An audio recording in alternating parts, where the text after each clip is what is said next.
Hello everybody, my name is Walnut. Welcome back to another replay cast. Today we're casting yet another replay from reddit.com/r/castit. Thank you guys so much for submitting replays there, and continue to do so in the future, as a lot of people really enjoy casting those replays, including myself. So today we have a Masters PvT up in the top left, or excuse me, right hand corner. Yeah, I know my directions, guys. We have our blue Terran player, Tomahawk. And in the bottom left hand position, we have our red Protoss player. It is Nowado. So this map is not very common in PvT, as most Protosses will veto this map. And our Terran player did point this out at some point. The reason it's so bad for Protoss is because mainly of this these backdoor rocks, it allows lings to get in from both entrances to the main, so it's really bad for PvT, or excuse me, PvZ. So most Protoss players will veto it on the ladder because there's always a chance of playing a Zerg. But on top of that, there's this really open third base area where it's super easy to get into. And it just leads to a lot of problems defending against things like roaches or marine marauder pushes, and the positioning of the third being so far away from the natural also leads to a huge problem dealing with drops. And on top of that, we have this issue over here, or I guess not an issue, but this map feature where you can drop siege tanks up here, and they're in range of this assimilator, and it makes it really hard to keep your gas up against Terran players. So we have our Terran player going for a Rax first with no reactor up at all. This means we are not going for factory play yet. We are not going for an early Reaper to scout out the Protoss base. The Protoss in turn is also going a 1 gate into assimilator. This will probably be a 1 gate expand, as there's not a whole lot you can do without 2 gases. That's going to be, you know, a whole 1 base type deal. So our Protoss player is scouting around. It does not look like he's going to proxy any tech here as he brings the probe back. Good micro by our Terran player, looking to pick off this probe, and will do so. Terran player throws down the CC right away at 3 minutes 30-ish seconds. Protoss player as well going to throw down his expansion. He actually has a Zealot in production. This is just so that he doesn't get engineering bay blocked, but he will cancel that, gain the resources back, and throw down the Nexus right away. So we have relatively similar timings here out of both of our players, and they're playing extremely standard so far. We should be going into some sort of drops fairly soon out of our Terran player. And then out of our Protoss, we'll maybe go into Robo, maybe go into Stargate, maybe go into Twilight Council. It's up to the Protoss player to a certain extent to decide the pace of the game. Looks like our Terran player is going to throw down a factory right away. Probe, does he scout that though? He does scout the factory going down. He may have clicked on it, I'm not particularly sure, but if he did, he knows that that's a factory. If he's assuming standard play, he knows that's a factory, as it's not too common to just go like CC into 2 racks without scouting any sort of tech. So our Stalker is popping out. It will be Twilight Council as the tech of choice. Mothership Core does help clean up that pesky little SCV. This probe from earlier, though, has positioned itself in a sneaky little position on the map that pretty much nobody will ever scout in the entire, like, I don't know, time of the universe. And it looks like he's probably going to be proxying DT tech, which could be a pretty substantial amount of damage done, as our Terran player is throwing down another CC and has no engineering bay.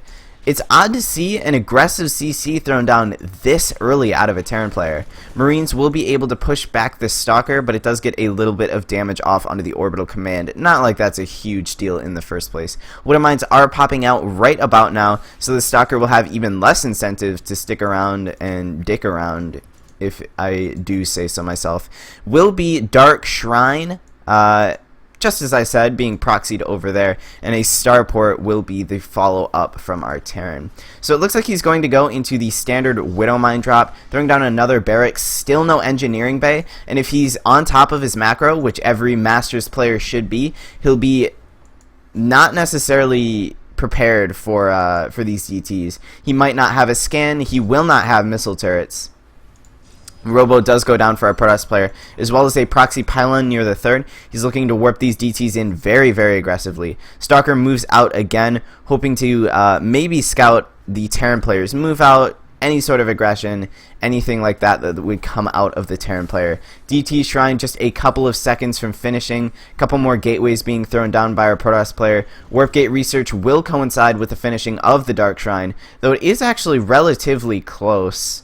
Can't believe that. Which one's going to finish first? Wow, the Dark Shrine finishes before Warp Gate is done. I can't believe that. A couple of Marines over here scooting around. I think they're wary that this pylon exists.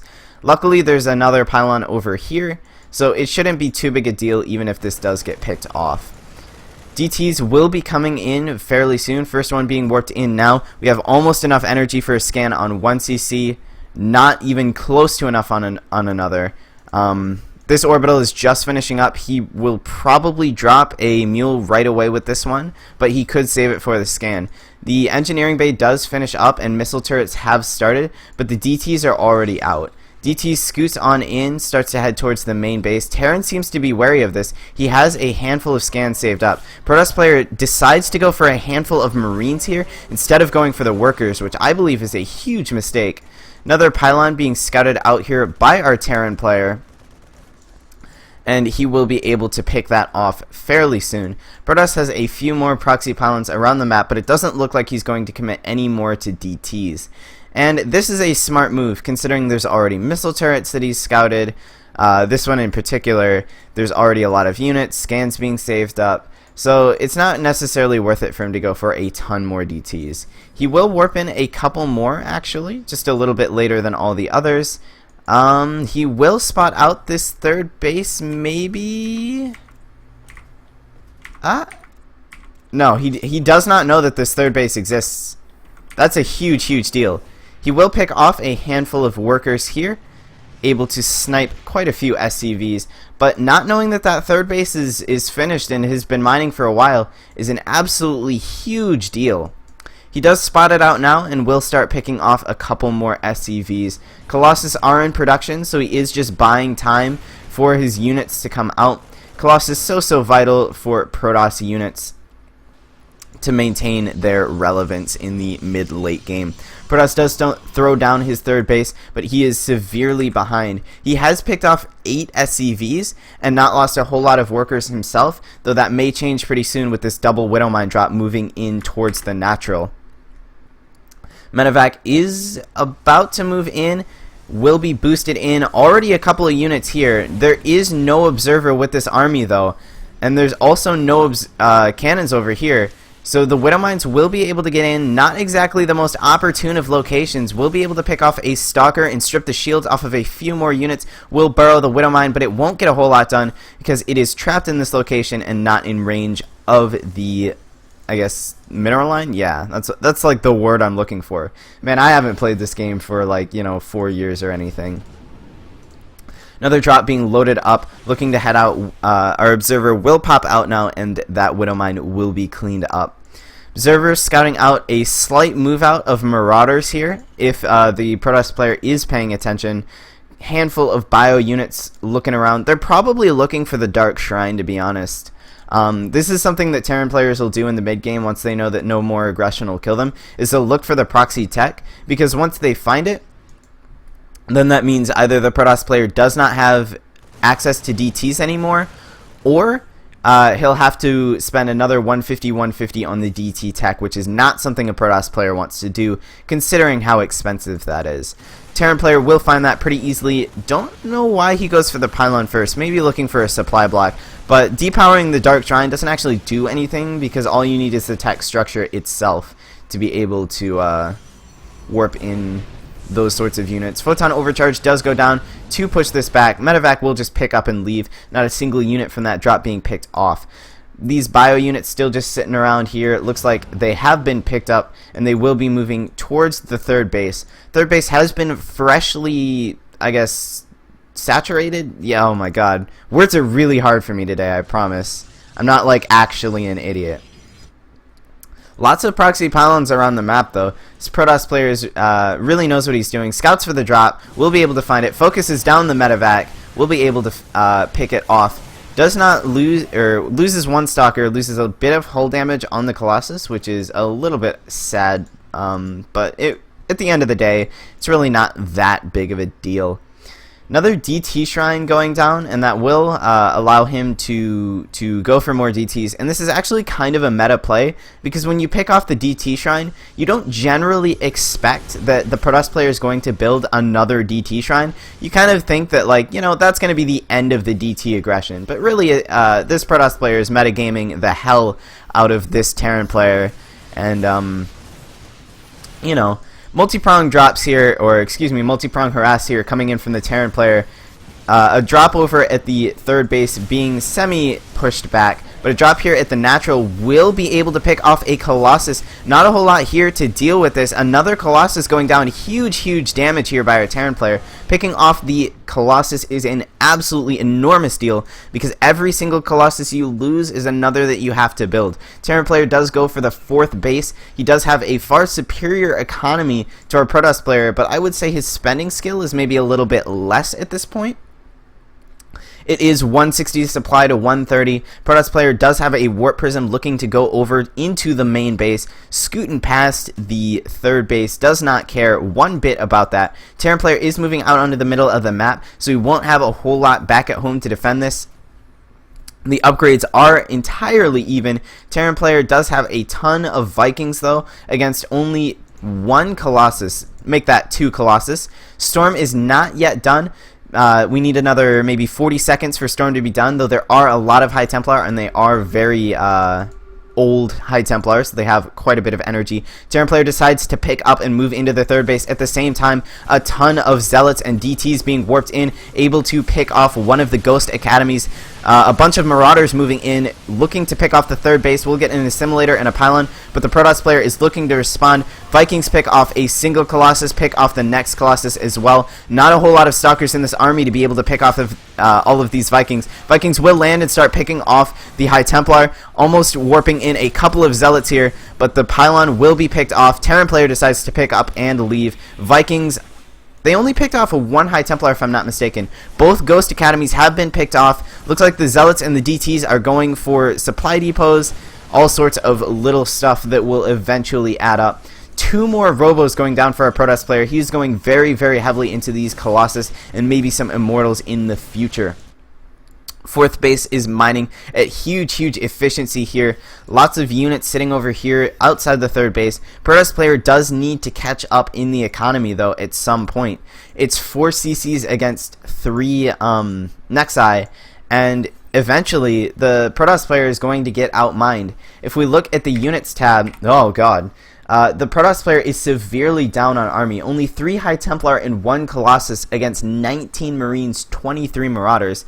All of this gateway force that you see, all of like these gateway units are essentially useless without Colossus and High Templar. So it's kind of one of those scenarios where, sure, he's got like it's a pretty big supply disadvantage in the army supply, but it's like close. But he doesn't have the units he needs. He will warp into the main base again, may actually get a tech lab, which is kind of annoying. Will pick off a bunch of units, though, and it's going to force out, at the very least, another scan. 2 more Ghost Academies have gone down, so they will be able to create more Ghosts, counter the High Templar. The Viking count has been lowered pretty substantially, and there aren't a whole lot more Vikings in production, to be honest. It's only 6 Vikings and none more in production. The Planetary Fortress here with a missile turret will push back this DT. Ain't nothing going to assault that base anytime soon. 2-2 has finished up for both players, as well as +1 air weapons, so that he'll be able to pick off Colossus all that faster. Protoss player will be looking to throw down his 4th base, though it is about 4 minutes slower than the CC of the Terran players. Looks like the Terran player is going to aggress this area. Huge storm going down on all of the bio, not able to pick that off with the Marauders in time. Another High Templar moving forward, doesn't want to get that sniped, will be able to feed back 2 ghosts. Absolutely sick bait there by the Protoss player. He pulls out the ghost by baiting and showing the High Templar, pulls the ghost out of position, and then moves into the high ground area where the ghost can't see anymore, and then immediately feedbacks them. Huge plays by our Protoss player, being extremely cost efficient in any way that he can. Throwing down a few more proxy pylons, just looking to stay as aggressive as possible. A few more Widowmine drops in the cards for this game. This one is on cooldown though, and there is a Zealot and an Observer in position, so he is not going to get anything done with those. A bunch of Zealots moving around the map right now, though it looks like they're going to run directly into a giant bio ball. Nope, repositions them, looks to go into the 4th base, but this is going to be a very hard base to push because of the CC, or the planetary, excuse me. He will go for the rocks instead. Looks like the Terran player is wary of this. He sees that. There is a DT moving into the main base though. Will force out a scan. 5th base going down for our Terran player. Does have a huge economy. Not a whole lot in production for our Protoss player though. He has 5 Colossus. 5 Colossus and a huge force of High Templar with a lot of energy on all of those. He has the appropriate amount of Stalkers to be able to aggress this huge number of Vikings. And the Terran player, honestly, doesn't have a whole lot of ghosts. He's got 5 ghosts against 5 High Templar, which is entirely reasonable, but he could use a handful more. He's only got 8 Vikings against 5 Colossus. That is way too low. Huge storm on the bio there. Another high ground bait by our Protoss player. Couple of Vikings here getting picked off for free. Will get a bit of hull damage on the Colossus, but that's just one of 5 Colossus. Bunch of Zealots and DTs doing a bunch of damage at the 3rd base here as the Terran player decides to aggress around the map. He will send 3 medevacs over to the natural base. Only a Mothership Core here to defend, and a Mothership Core can only do so much against this much bio. DTs will be warped in to defend this, and DTs will not do a whole lot unless there's a scan, which there is. DTs chasing down these ghosts over here. 6th base going down. Aggression all over the map. 3rd base has been pretty much ransacked by the Protoss aggression. There's been only these units here now getting into range to deal with this. The natural base was picked off from our Protoss player, but the Protoss player is looking to go for a huge flank here. Will pick off this giant ball of Terran units. Couple more DTs picking off the Ghost Academies that were rebuilt from before. Will get picked off from a quick scan. Couple more Zealots and DTs being warped in near the 3rd base. 3rd CC has not been picked off yet, but a bunch of the production around this area as well as the bunker have been picked off. Bioforces are here though. Does micro the DT so that the scan doesn't come down quite yet. Will pick off the SCV going for the build on... Oh, no. Yeah, he's like so indecisive with this. Bioforces will spot out these pylons over here. There's a couple of units being warped in. He does not know that the 6th base exists. This is like such an awkward scenario. A couple of SCVs scout out these DTs, or should I say maybe the other way around. Marines do scout out these pylons up here. There is a double pylon there. DTs see the 5th base but aren't able to do a whole lot because of the missile turret planetary combination. Planetary will be alive here against the Zealot harass, but it looks like our Protoss is going to position the Stalkers behind the mineral line. Planetary fortress range is about here, where my cursor is, so he's able to position the Stalkers behind and pick off a bunch of SCVs. Now I just want to look at the units lost, because in games like these it's always really funny. 46 SCVs lost to only 14 probes, 18 DTs lost in this entire game. That is an absolutely huge amount.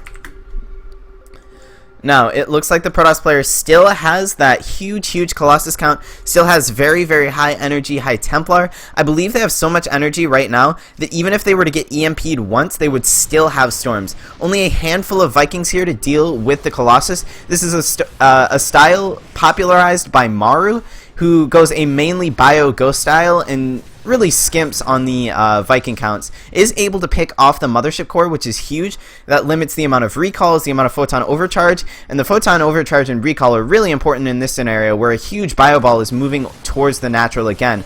But the Protoss player has a large force of Zealots in position, as well as DTs to defend this. Another huge warp-in, and he will be able to push that back. DTs are going in on the planetary. The Stalkers were able to pick off the missile turret, so the planetary does go down. No 6th base for you, Mr. Terran player. The 5th base is a little bit undersaturated, and the 4th base is a little bit oversaturated, so he could be working on the mining efficiency over there. Huge swell of Vikings now on the map. Our Colossus are starting to take a little bit of damage. Huge shots there with the Archon and the Storms onto the Vikings. We'll pick some of them off, as well as soften up some of the other ones. Now, we have a Zealot and a DT just sort of sitting over here by the potential 2nd, 6th base. Never thought I'd say that in my life. The potential 2nd, 6th base over by the side there. Looks like our Terran player is looking to just throw on the aggression, try and position his way into the middle of the map, scoot over and try and bully his way into the Protoss base. Protoss is a little bit out of position. He does have a huge Zealot warp-in into the main here. The Terran player and the Protoss are equal on upgrades. There is no shield upgrades, which are very important late game if you can't afford them. But there's still a lot of stuff in the main being picked off. Production buildings, tech labs, and if he picks off both of the engineering bays, it means that in the later stages of the game, the Terran player will not be able to build missile turrets until he replaces those, which is actually a huge deal with the amount that DTs have been used. Ghosts and such with a lot of energy. Actually, this is like a huge amount of ghosts. That's 9 ghosts right there. But the Protoss player takes this opportunity to snipe off the planetary fortress. Will be able to limit the Terran player's economy even more. Maybe looking to expand a little bit further into the map coming up shortly.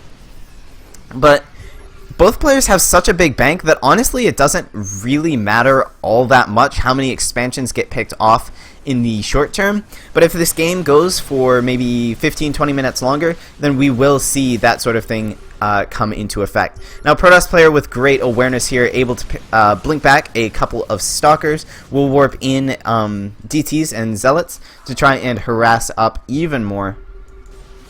Terran player looking to aggress the Protoss player's 4th base. High Templar here able to get picked off because of the scans on the high ground. Photon cannons here able to detect. Vikings will go in, able to snipe off one of the Colossus very, very quickly, but Storms go down on the Vikings, not able to pick off the Colossus quite fast enough. We have 2 Colossus going down, 3 Colossus going down, Storms on top of the Vikings. Viking numbers are starting to thin out, they're starting to run out of steam, but all of the Colossus have been picked off. Huge feedbacks go down on the Ghosts, and there are no Ghosts left. There are nukes in production, but no Ghosts left. We have a handful of High Templar. We have 2 Colossus in production. But what is the Protoss player, or excuse me, what does the Terran player do? He has absolutely no Vikings except for, you know, these 3 right here, and he has no Ghosts. He has nothing to deal with the big, meaty, damage-dealing units that the Protoss player has. And the Protoss player continues to deny expansions. He continues to deny mining from the Terran player, and that bank is starting to thin out. Sure, he's got upwards of 2,400 gas, but that doesn't mean anything if you can't refill the majority, you know, bulk of your army in the Marines and Marauders. He's going to have to spend yet another scan on the DTs over here, another base trying to be landed, but these Protoss units from over here from, you know, 20 years ago are denying that expansion. Even these workers here are going to be picked off relatively soon. Bioforces being split all over the map trying to deal with this multi-prong harass by our Protoss player, and he's been playing absolutely out of his mind this game. He's been keeping the Terran player from aggressing him, keeping the Terran player from dropping extensively. He's been able to keep the Terran player on his toes the entire game with these DTs and Zealots everywhere on the map. Unfortunately for the Protoss player though, he still is only on 4 bases, and that's essentially down to 1 mining base right now. Despite his huge bank. Couple of High Templar getting picked off now. He's pretty much forsaken the whole Colossus count. He could have a ton more. Okay, he does actually start up 3 more in production right now. Absolutely insane. Both players sitting at exactly the same supply. Jesus Christ. For a second there, it was 170 to 172 supply, and the army supplies were exactly equal, and the only like 2 supply advantage was workers. So a small ball being picked off right there, a couple of medevacs being picked up. This isn't a huge deal for the Terran player, as he still has a pretty scary army, but what really tells the tale is the low count of Vikings and the low count of Ghosts. If we look, he has 2 Ghosts and 9 Vikings against the potential 6 Colossus once these pop out from our Protoss player. He's still throwing around Zealots, he's still throwing around DTs all over the map, able to deny mining, pick off expansions over and over and over again. Picking off a bunker over here. Is this a ghost in a bunker? This is a ghost in a bunker. We have seen it all. I think the only thing that will bring the Terran player back from this sort of deficit is going to be a money nuke. He's down 40 supply right now. He does not have the means to stop the Protoss player's heavy army. There are Vikings able to pick off one of the Colossus, but storms do go down and only 1 Viking remains. Will only get 1 of the Colossus. 5 still remain, as well as a hefty 8 High Templar count. Now, it's worth it to note that with all this harass going on, there's not a whole lot of bulk to this army. It's just a handful of stalkers, 8 stalkers with this army, but with the Zealots all over this place, all over the map, denying expansions, picking off production facilities, being everywhere, forcing the Terran player back to go deal with this sort of stuff. It means that the Protoss player doesn't really have to have a big bulk in his army, right? Because when is he ever fighting the Bioforce head-on? Almost never. This is such smart play out of our Protoss player. And he's picking off CCs, forcing orbitals to lift, and it limits the amount of scans that the Terran player has. And he's been spending every one of his scans and essentially mule energy on keeping away these DT forces. And he's losing the game in terms of pure economy. 4 High Templar just, chilling, because what would you ever do? Terran player does tap out. There was no real big engagement in this game, but it came down to this. The Terran player had a chance to win the game, but he threw away his huge Viking count, and he threw away his Ghost count getting feedbacked very easily by the High Templar. And he didn't have anything left to deal with the High Colossus count. Look at this, 5 Colossus. What is that, like 11 High Templar just with the army? There's 16 High Templar total. We have a ton more High Templar just sitting around the map. We have cannons to deny any sort of aggressive play out of our Terran player. And what do you do as the Terran? He tried to drop. He picked off a Nexus. He picked off a couple of production facilities. But there's always more stuff, right? There's always more stuff that the Protoss player has. And he just kept rebuilding and picking off expansions. And he was able to deny the economy long enough that he was able to get a significant advantage. Brilliant play out of our Protoss player, out harassing the Terran player. Not something I can say very often. And this is one of the reasons why this is my favorite matchup. Thank you guys so much for tuning in. My name is Walnut, and be sure to follow me on Twitch and Twitter, subscribe to me on YouTube, and tune in for more Legacy of the Void, Heart of the Swarm, and other such casts and, content. Again, thank you guys so much for tuning in, and I will see you guys next time.